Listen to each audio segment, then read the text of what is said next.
He took the second sip because powerful men rarely believe danger can sit beside them wearing a wedding ring.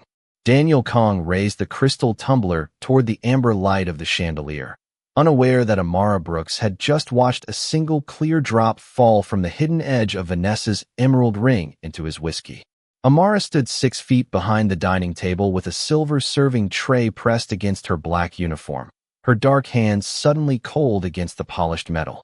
She had spent 6 weeks learning how to disappear inside the Kong estate. Eyes lowered, steps quiet, questions swallowed. In a house filled with armed security and whispered conversations behind mahogany doors, invisibility was more than good housekeeping. It was survival.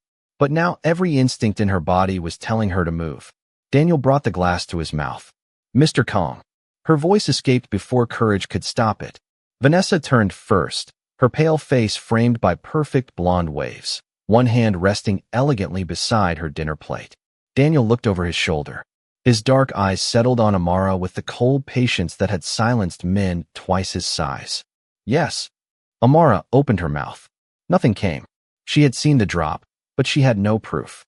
No bottle, no smell, no confession, only a ring, a glass, and the wife of the most feared Korean Mafia boss in Chicago watching her with a smile that never reached her eyes.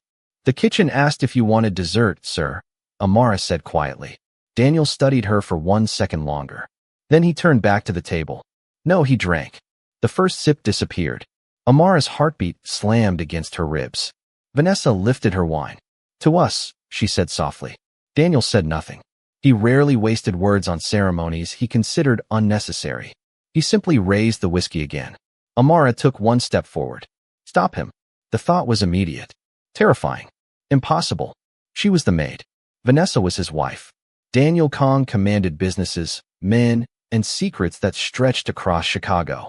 What would happen if a black maid accused his wife of poisoning him over dinner and turned out to be wrong? Daniel took the second sip. The clock above the fireplace ticked once, twice, 3 times. Amara watched his fingers. The tumbler shifted slightly between them. Daniel frowned. His left thumb rubbed against his index finger as though the skin had suddenly gone numb. Vanessa kept smiling. Amara stopped breathing. Daniel placed 1 palm on the table. The crystal slipped from his other hand and struck the marble floor. The sound cracked through the dining room. Daniel tried to stand. His knees failed him. The most powerful man in the house dropped beside his chair as guards rushed through the doors, and Vanessa screamed his name. Everyone moved. Everyone shouted. Amara did neither. She stared at Daniel's lips, then his fingertips, then the abandoned emerald ring glinting on Vanessa's hand. 3 details. 3 warnings. And in that terrible moment, Amara understood something no one else in the room did. Daniel Kong was not having a heart attack. Someone at that table had just tried to kill him. 6 weeks earlier, Amara Brooks had arrived at the Kong estate carrying 1 suitcase, $43 in cash, and a promise to herself that she would never again mistake being noticed for being safe. The estate stood beyond iron gates on the northern edge of Chicago, where the lake wind cut through winter coats, and the houses looked less like homes than private institutions built for men who trusted walls more than people. Inside, white marble stretched beneath chandeliers the size of small dining tables. Dark walnut doors hid rooms Amara was never supposed to enter.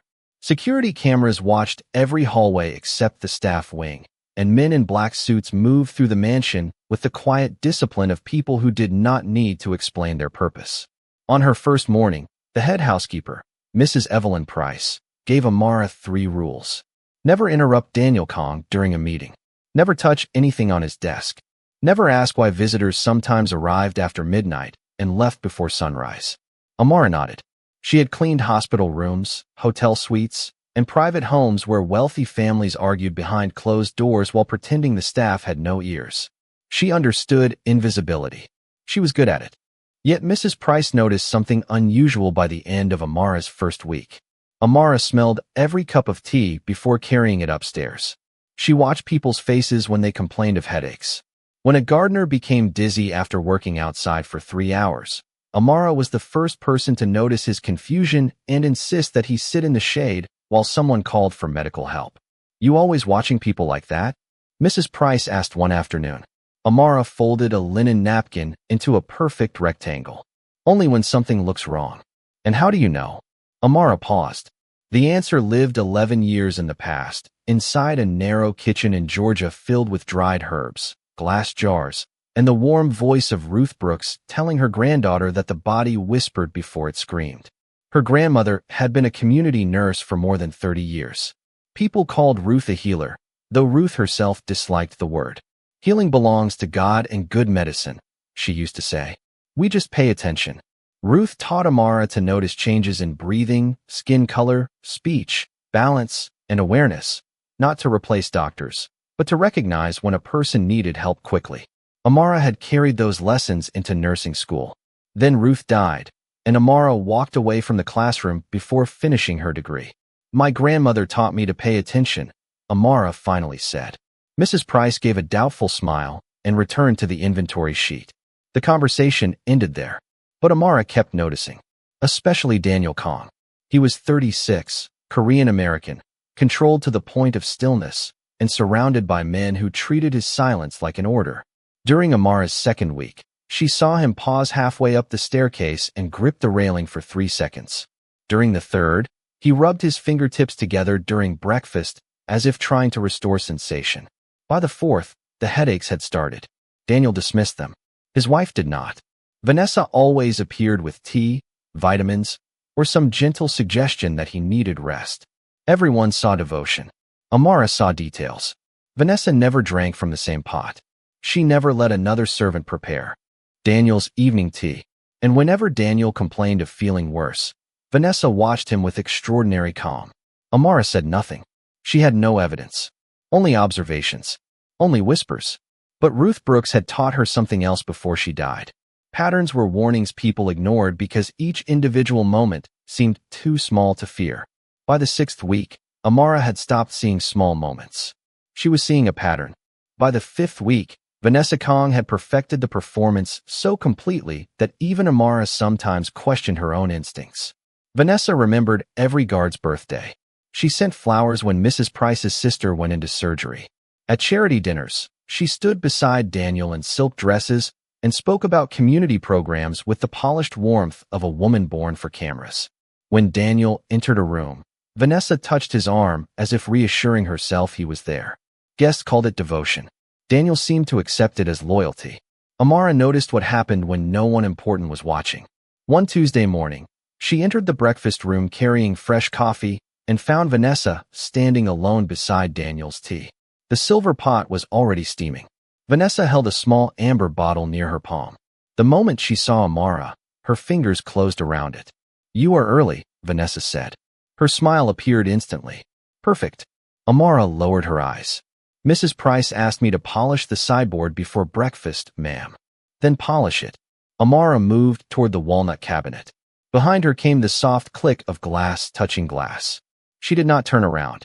Ruth had taught her that frightened people stared at danger. Careful people listened to it. Daniel arrived 8 minutes later.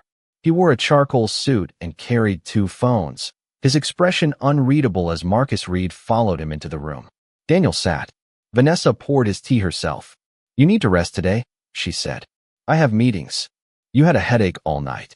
Daniel's eyes lifted. "How do you know?" Vanessa smiled. "I am your wife." He drank. 20 minutes later, Amara found him standing alone near the library, one hand pressed against the wall. His breathing was controlled, but too deliberate. "Mr. Kong." Daniel straightened immediately. The weakness disappeared behind his face like a door closing. "What? Are you feeling all right, sir?" His stare sharpened. Amara felt the old instinct telling her to retreat, apologize, become invisible again. Instead, she looked at his hands. His right thumb moved slowly across his fingertips. "Why are you looking at me like that?" he asked. "I apologize." That was not an answer. Amara met his eyes. "Your hand, sir." Daniel looked down. "What about it? You keep checking whether you can feel your fingers." Silence settled between them. Daniel's expression did not change, but his hand stopped moving. "You observe too much for a maid." The words were quiet, not cruel. Somehow, that made them heavier. Amara lowered her gaze. Sometimes people miss what is directly in front of them. Daniel stepped closer, not threatening, simply impossible to ignore. "And what is directly in front of you now?" Amara wanted to say a man whose body had been warning him for weeks. A man powerful enough to investigate everyone except the person sharing his home. Instead, she said, someone who should see a doctor. Daniel almost smiled. Almost. You are very brave when discussing someone else's health. No, sir. I am careful. Marcus appeared at the end of the hallway, and the moment broke. Daniel walked away without another word. That evening, Amara entered the pantry and stopped. Vanessa stood beside the security monitor, speaking softly with one of the technicians. The dining room cameras, Vanessa said. They record video only, correct? No audio. The technician nodded. Vanessa thanked him. Then she turned. Her eyes found Amara in the doorway. For 3 long seconds, neither woman moved. Vanessa smiled first. Amara, ma'am, you do have a habit of appearing quietly. Amara tightened her grip on the folded tablecloths. Vanessa walked past her, leaving behind the faint scent of expensive perfume. At the doorway, she paused. In this house, curiosity can be mistaken for disloyalty. Then she left. Amara stood alone beneath the cold pantry lights. On the counter sat Daniel's evening tea tray. 1 cup, 1 silver spoon, and a pale ring of moisture where a small bottle had recently been placed. Do not let him swallow that. Amara's voice cut through the dining room so sharply that even the guards stopped moving. Daniel lay beside the overturned chair, his face drained of its usual color, his breathing shallow and uneven. Dr. Elliot Warren had arrived through the east entrance less than 6 minutes after Marcus Reed made the emergency call, carrying the black medical case he had brought to the estate dozens of times before. He checked Daniel quickly, listened to his chest, then announced the words everyone seemed desperate to believe. Cardiac event. We need to stabilize him until the ambulance arrives. Vanessa knelt several feet away, one hand covering her mouth, tears bright beneath the chandelier light. Please save my husband. Dr. Warren opened a small container and reached toward Daniel with a tablet. That was when Amara moved. She crossed the marble floor and struck the doctor's hand aside before the medication reached Daniel's mouth. The tablet skipped across the floor and disappeared beneath the dining table. Marcus turned instantly. Amara. His voice carried a warning. 2 guards stepped closer. Vanessa rose. What is wrong with you? Amara barely heard her. She was staring at Daniel's hands. His fingertips had changed. Not dramatically, just enough. A faint bluish cast beneath the nails. His skin was damp despite the cool room. His breathing was slowing rather than racing. Ruth's voice returned from 11 years ago, calm and patient in that Georgia kitchen. Do not listen only to what people call it. Look at what the body is telling you. Amara dropped to her knees beside Daniel. Sir, can you hear me? Daniel's eyelids moved. No answer. Dr. Warren reached for her shoulder. Step away. You are interfering with medical care. Amara looked up at him. What medication were you giving him? That is none of your concern. Then tell Mr. Reed. Marcus's eyes shifted toward the doctor. Dr. Warren's jaw tightened. I said he is having a cardiac event. And I am saying his signs do not match what you are claiming. Vanessa's grief vanished for half. A second. It was brief. Almost invisible. Amara saw it. She is a maid, Vanessa snapped. The room became still. Amara turned her head slowly. Vanessa stood beneath the golden chandelier in an ivory dress, beautiful and furious, her emerald ring flashing as her hand trembled. Yes, Amara said. Her voice was quiet now. Steady. I am. She looked back at Daniel. And he is being poisoned. Dr. Warren froze mid-breath. Marcus did not. Everyone stays in this room, he ordered. The doors closed. Vanessa stared at him. Marcus, this is insane. Maybe. His gaze moved to Daniel. But he trusted me to be careful. Amara leaned closer to Daniel without giving him anything by mouth. She checked whether his airway remained clear, watched the rise of his chest, and asked Marcus to confirm that emergency medical services were still coming. Tell them this may be toxic exposure, she said. Tell them his breathing is getting slower and that he has numbness in his hands. Dr. Warren gave a cold laugh. You learn medicine where exactly? Amara did not look at him. Enough to know I should not guess at treatment when I do not know the substance. Daniel's breathing paused. 1 second. 2. Amara's heart tightened. Mr. Kong. Nothing. She repositioned him carefully and watched for breath, ready to follow the emergency dispatcher's instructions if his condition worsened. Daniel, Vanessa whispered. Amara heard something strange in her voice. Not panic. Expectation. Then Daniel drew another weak breath. Sirens sounded beyond the iron gates. Amara looked at the shattered tumbler, then at Vanessa's emerald ring. The ring was no longer on her hand. The sirens reached the front drive as Daniel's next breath came thin and delayed, and for the first time since Amara had entered the Kong estate, every person in the room looked powerless. Marcus stood near the closed doors with one hand pressed to his earpiece, giving the emergency dispatcher Daniel's symptoms exactly as Amara had described them. Dr. Warren remained beside his open medical case, his confidence beginning to fracture beneath Marcus's stare. Vanessa had moved toward the fireplace, too far from Daniel, too close to the shadows beneath the dining table. Amara noticed. She noticed everything now. "Mr. Kong, stay with me," she said, keeping her voice low and even. Daniel's eyes opened slightly. The man who could silence a boardroom with one glance seemed unable to focus on the woman kneeling beside him. "Amara," he breathed. It was barely a word. She leaned closer so he would not have to force his voice.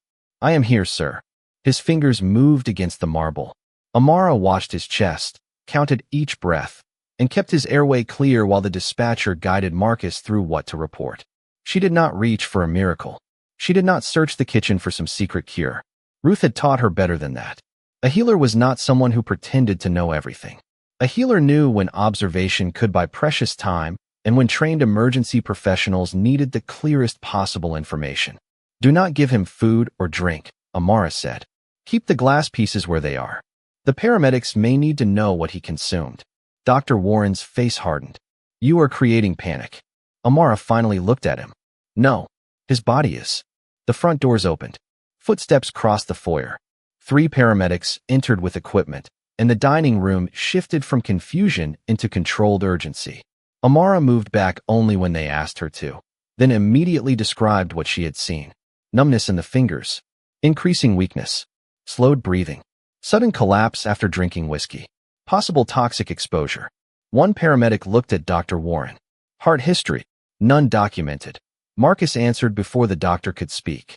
Another paramedic asked who had witnessed the onset. Every face turned toward Amara. For 6 weeks, people had walked past her while she polished silver and carried laundry. Now the entire room waited for her voice. She gave the timeline carefully. No exaggeration, no accusation, just facts.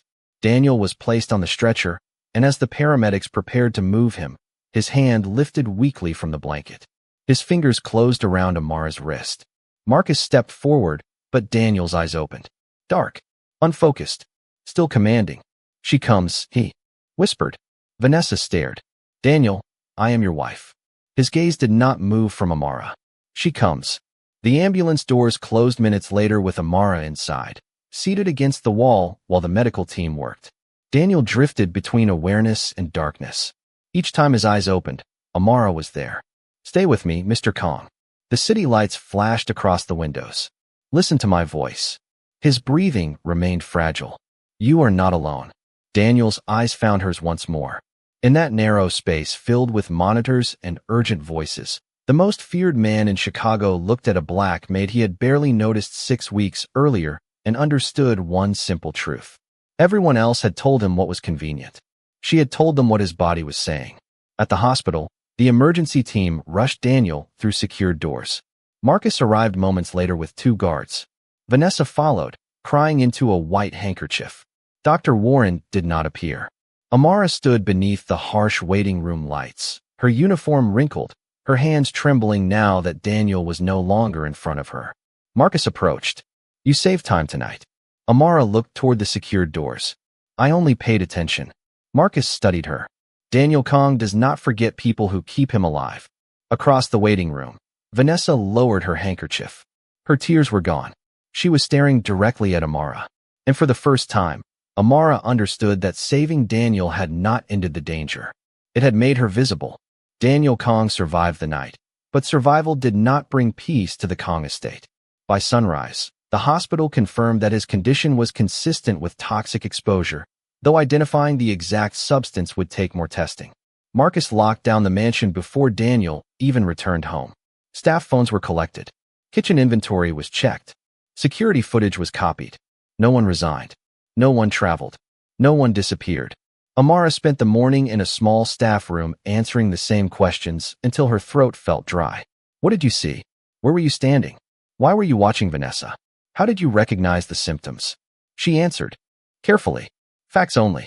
At 4 in the afternoon, Marcus entered carrying a clear evidence bag. Inside was a small amber bottle. Amara's stomach tightened. Where did you find that? Your room. The words landed softly. That made them worse. Amara stared at him. That is not mine. Marcus's expression remained controlled. Housekeeping found it beneath your mattress. Then someone put it there. Who? Amara thought of Vanessa's missing emerald ring. Dr. Warren's tablet. The pale circle on the pantry counter. I think you know who I suspect. Marcus looked toward the closed door. Suspicion is not proof. 2 hours later, Daniel returned to the estate against medical advice. He moved slowly, dressed in black, his face pale beneath the hallway lights. Weakness had changed his body, but not the atmosphere around him. Guards straightened when he passed. Staff lowered their eyes. Amara was escorted downstairs to a private storage room beneath the west wing. There were no windows. A wooden chair stood beneath a single light. Marcus asked her to sit. Her wrists were not restrained, but 2 guards remained outside the door. Daniel entered alone. He carried the amber bottle. Amara rose. Sit. She sat. Daniel placed the bottle on the table between them. Tell me who you really are.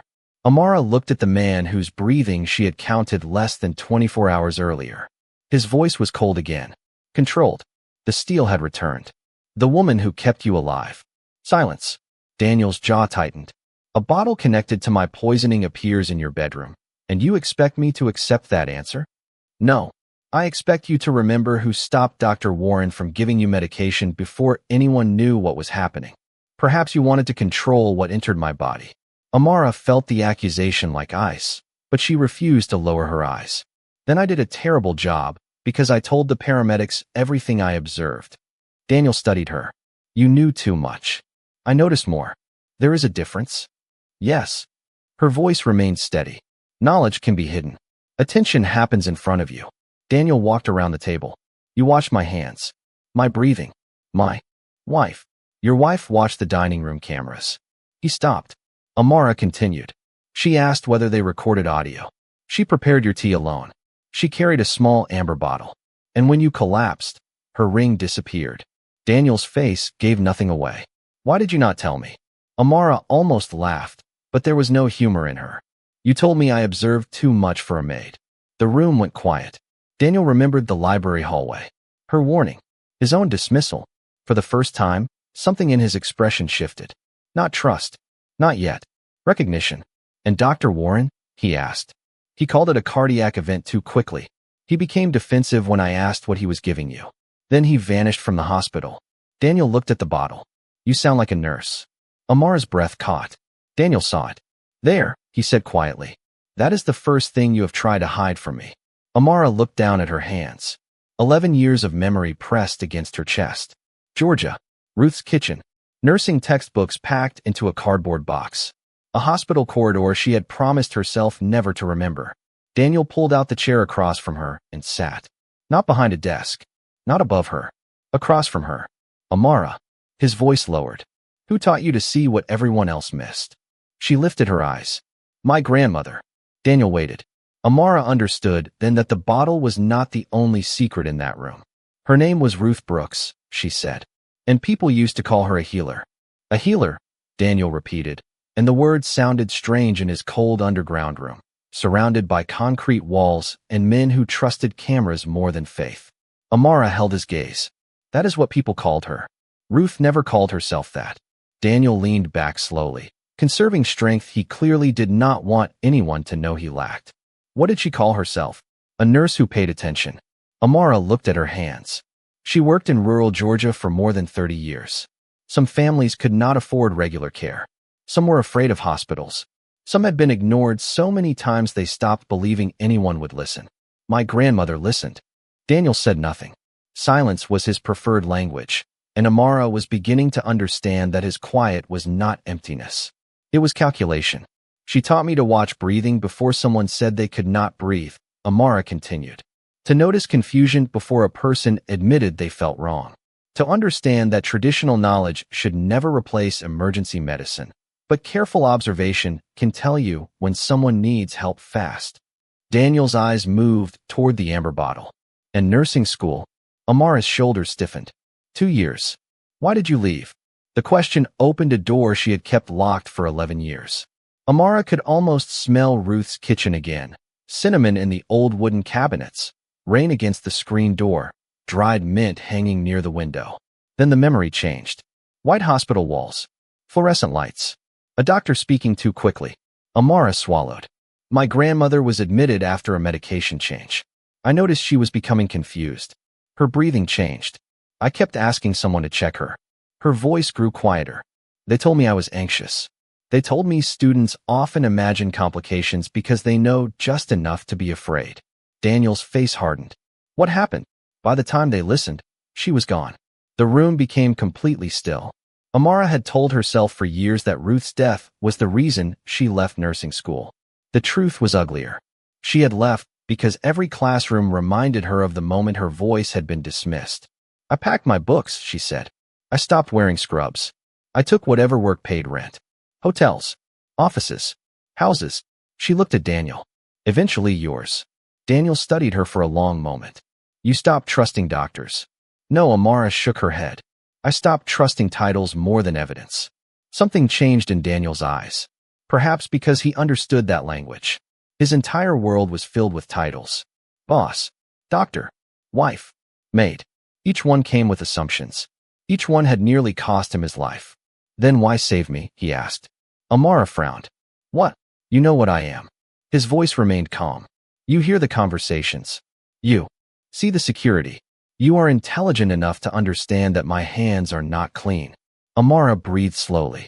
You think I should have watched you die because I disapprove of your world? I am asking why you did not.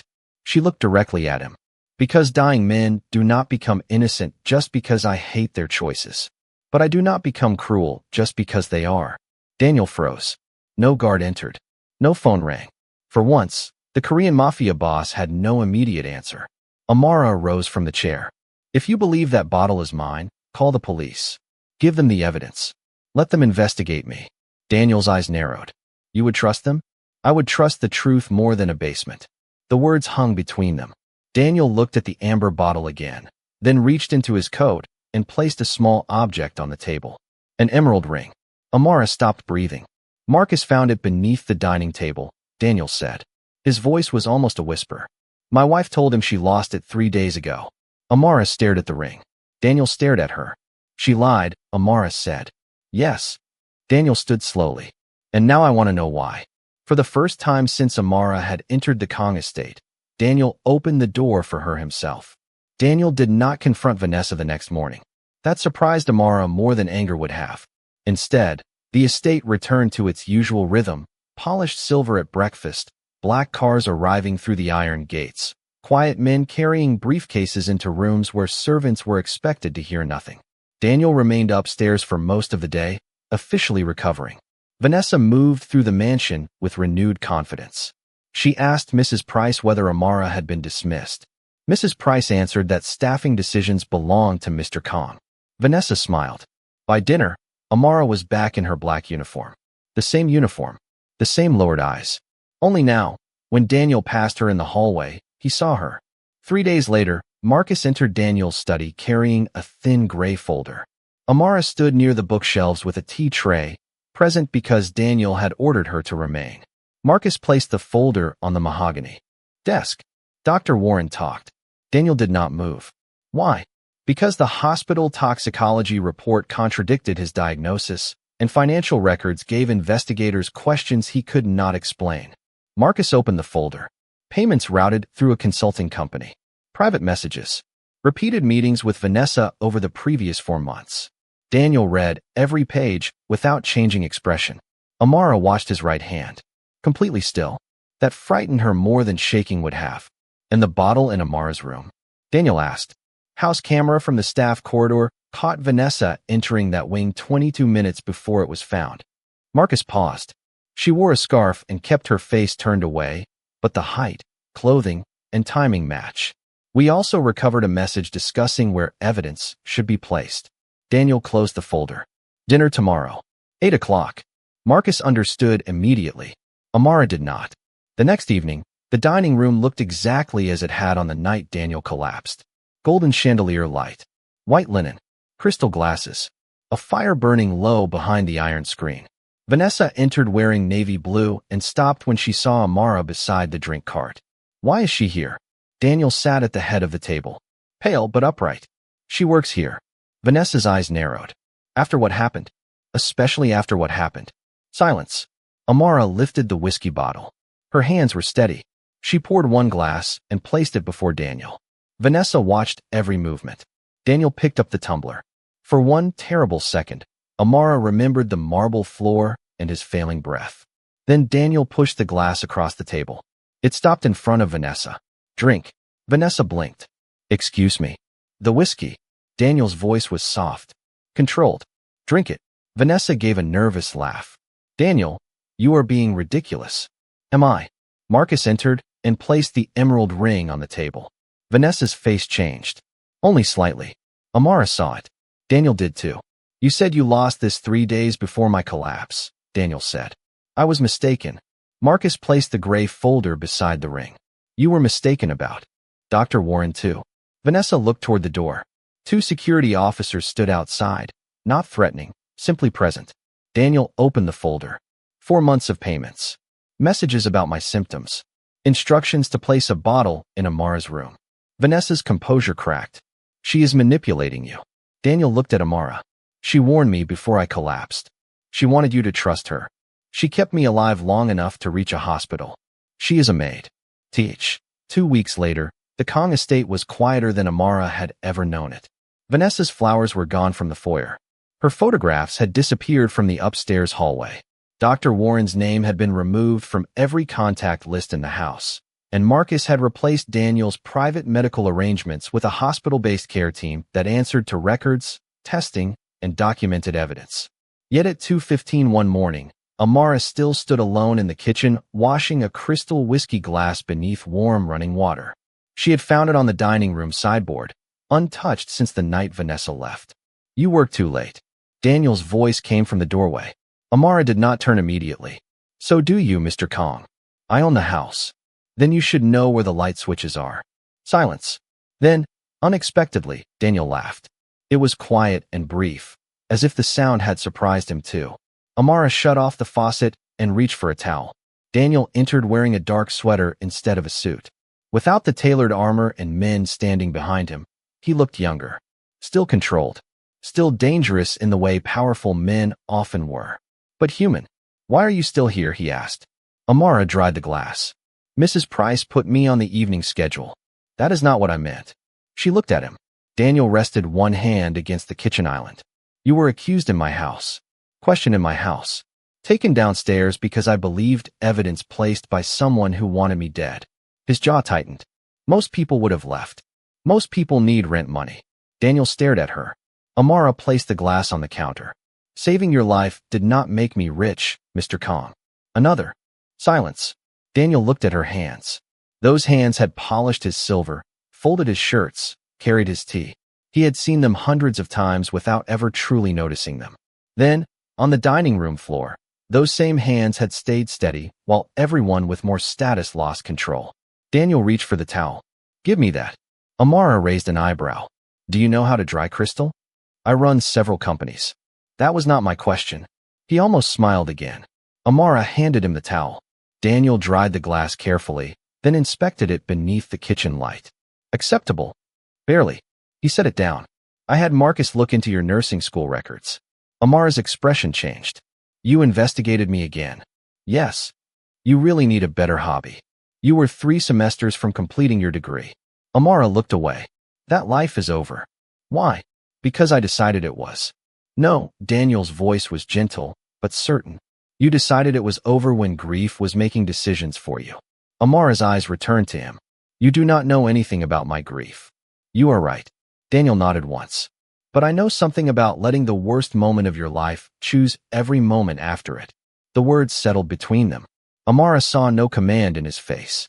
No demand. Only recognition. Daniel placed an envelope on the island. Amara did not touch it. What is that? Information. A nursing program willing to review your previous credits. Tuition assistance through one of my legitimate foundations. No contract requiring you to work for me. No debt. No conditions. Amara stared at him. Why? Daniel looked toward the crystal glass. Because this house spent 6 weeks looking at your uniform and almost missed the person wearing it. Her throat tightened. I did not save you for a reward. I know. Then do not turn gratitude into ownership. Daniel's eyes held hers. I would not insult you that way. He pushed the envelope slightly closer. The choice is yours. Amara touched the edge of the paper. For 11 years, she had remembered Ruth's final hospital room as a locked door. Now, for the first time, she wondered if it had only been a hallway she had been too hurt to walk through. My grandmother used to say healing belongs to good medicine and people willing to pay attention, Amara whispered. Daniel nodded.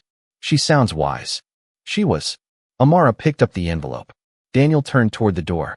Mr. Kong. He stopped. Thank you. Daniel looked back at her. No, Amara. Thank you for warning me before the fall. Months later, Amara walked into a nursing classroom carrying Ruth's old notebook inside her bag. She still worked limited hours at the estate while rebuilding the education she had abandoned, but no one there called her invisible anymore. Daniel made certain of that without speeches, without ceremonies, without turning her dignity into a public performance. He simply listened when she spoke. And that was where respect began. The world often ignores quiet hands until those are the hands that save it. Daniel Kong had built his life believing power meant being the most feared man in the room. Amara Brooks taught him something greater. Sometimes real power is simply seeing the person everyone else chose to overlook.